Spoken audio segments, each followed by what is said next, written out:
Hello everyone, before we start today's video, if you could all do me a solid and lightly tap the like button, perhaps share the video about and leave a comment. If you are not subscribed, subscribe as well. It would greatly help this channel. Thank you very much.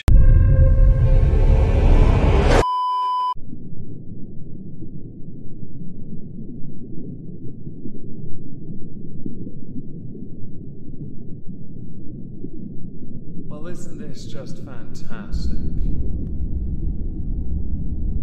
Captain's Log, Subdates 221203.1. With Moistmas in full swing, I've got Dorkita cloning a massive turkey, and Crumble building a suitable oven for such a succulent beast. We're also going to roast Bork's lobes, because apparently they're like really good stuffing at this time of year. Hello everyone, welcome back to another video. I know, a video on a Saturday, don't worry, it's going to be happening all throughout December, get used to it. Today we're going to talk about Just Stop Oil, but other climate activists in another nation, where you're protesting, and that's fine, but as is often the case, the more you muck around, the more you find out, and yes, replace the M in muck for F. Let's try not to get demonetized in December, shall we? You will be very hard-pressed to find a time within the last 7 or 8 months where Just Stop Oil haven't been trending in some manner. Before that, Extinction Rebellion, Insulate Britain, and any other group in your respective country. You'll find climate activism is certainly getting more and more steam. Some have said that they are starting to consider actually destroying artwork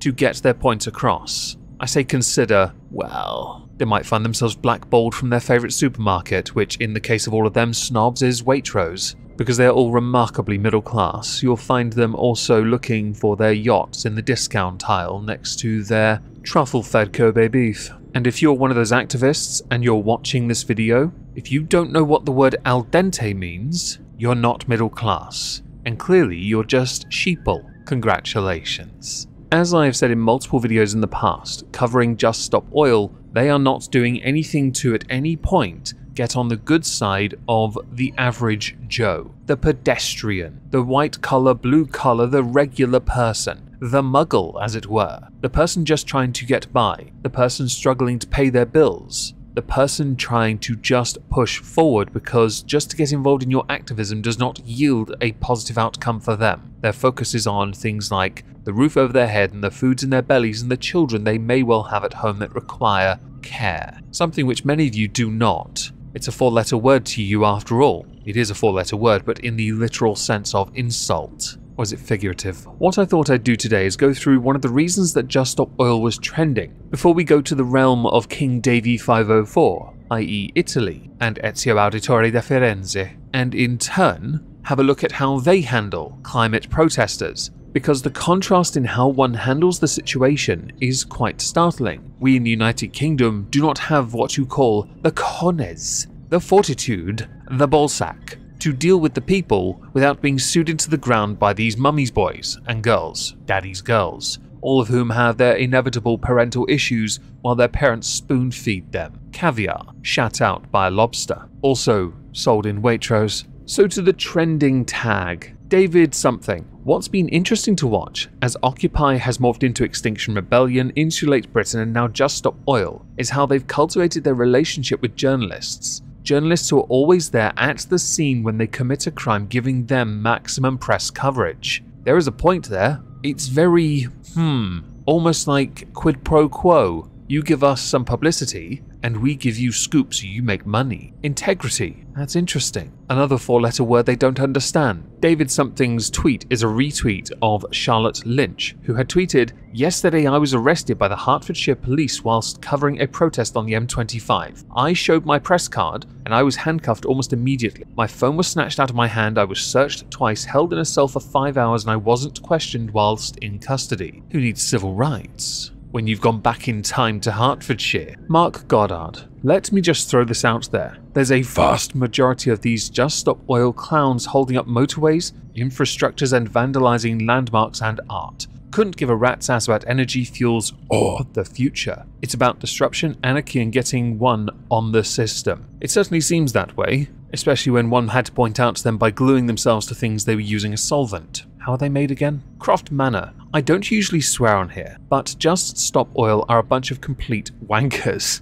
I like that word. They truly won't be happy until they have unalived someone. They are nothing but thugs wearing a tree-hugging disguise. Rich. I don't approve of Just Stop Oil stopping paramedics from doing their job. Also, we need oil to make the renewable shit you want, and for many of the medications that are vital in our country and many countries around the world. And don't tell them anything about asthma inhalers being worse for the environment than spray can deodorants, they don't like that. Constantine St. Helen will do. These Just Stop Oil maggots need to be squashed underfoot the instant the brainless juveniles start assembling. Standing back and doing nothing about them is sending them a totally wrong message. They're obvious lawbreakers. Retweet of Kelvin Mackenzie. The daily disruption on the M25 by the Just Stop Oil people is a serious attack on law and order in our country, and I want an equally serious reaction by our police forces. No more namby-pamby, go in hard.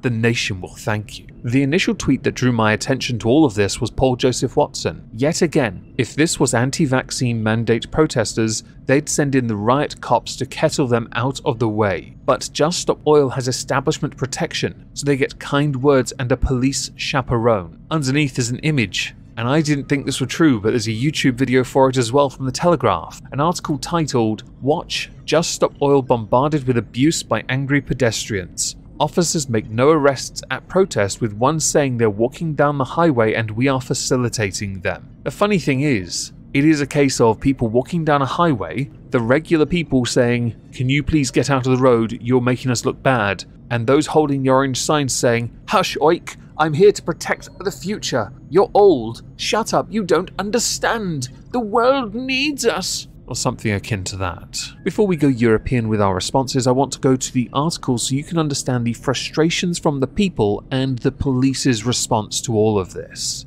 It's the police. "They're not doing anything," shouted a pensioner stranded at a bus stop in North London amid a mass tailback caused by the latest Just Stop Oil protest on Wednesday. As two police officers strolled indifferently past her, a red mist descended on her friend. "You might not have something better to do with your life, but we do, so F off. Get off the streets." The volley of expletives in Islington, coming from such an ostensibly mild-mannered passerby, left the environmental group stunned. The police in turn could only laugh. Islington is well known for being very left-leaning, Islington North being the constituency of Jeremy Corbyn, a brochurist type. A passing white van man shouted, "Wanker, go and get a job, the lot of you," with one middle-aged high-vis protester crying back, "We've got jobs." Interesting. I knew there was a career in this. Is it lucrative? It marked an escalation in tensions caused by the group's new tactic of slowly marching in a barricade along a highway, which in turn exploits a legal loophole which avoids arrest as long as it is not deemed serious disruption. I mean, buses run on a timetable, is that not disruption enough? In Wednesday's disruption, Just Stop Oil spent 110 minutes walking 2.5 miles across 2 lanes at the Highbury Corner Junction and along the A1,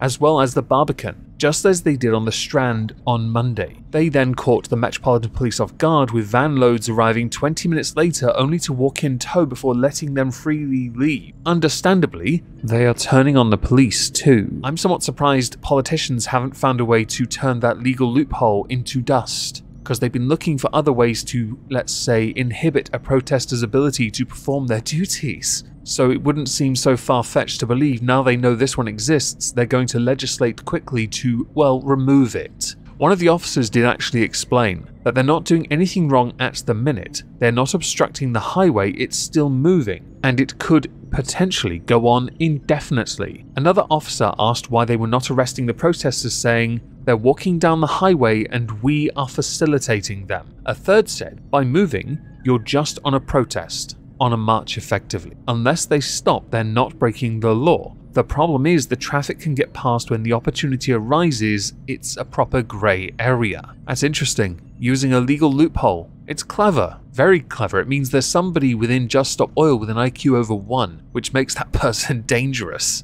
And I have no doubt, now that politicians know about it, they're going to find a way to prevent it, because they don't like this. I, of course, agree with all legal protest, and this is legal, 100%. But I'm not here to talk about legal aspect, I'm here to talk about the public opinion. The public opinion is very similar here, in France, in Italy, and I mention those two countries explicitly because no one likes you. The people you claim to be protecting's future, they don't like you. And I guess now would be a great opportunity to talk about that, because we've got blockades crippling roads in France, and we have protesters in Italy, well, getting a very Italian welcome. But we'll do France first. 8 protesters staged a sit-in on a motorway on the outskirts of Paris. This in turn led to a volatile response from a driver. The driver got out of his car and dragged one of the 8 protesters off the road. The man could be seen lifting the activist by the neck, throwing him then into the bushes in the motorway's median strip. As the driver pushed the activist into the fir trees, he ordered the protester to sit down. If you get out of here, you'll see I'll beat the snot out of you.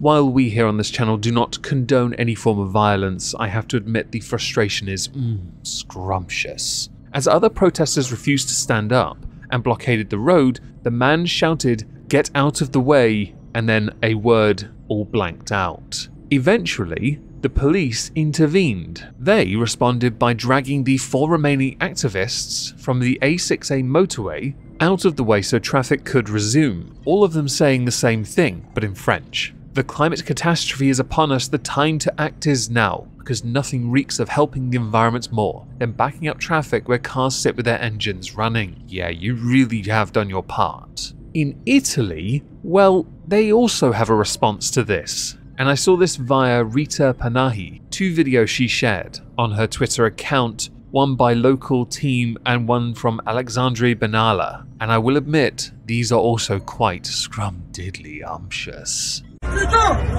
J'ai dit gauche, j'ai dit à côté, bon, qu'est-ce que dire? C'est bon, vous libre! Allez-y! Prenez qui bouge ton cul! Prenez qui bouge ton cul! Io lo faccio! No, senza usare la violenza, per favore! Però scusate! Prenderò per cazzo, andate a lavorare! Ogni tanto già, con quelli davanti! Vada piano, che fai male! Piano, piano! Piano!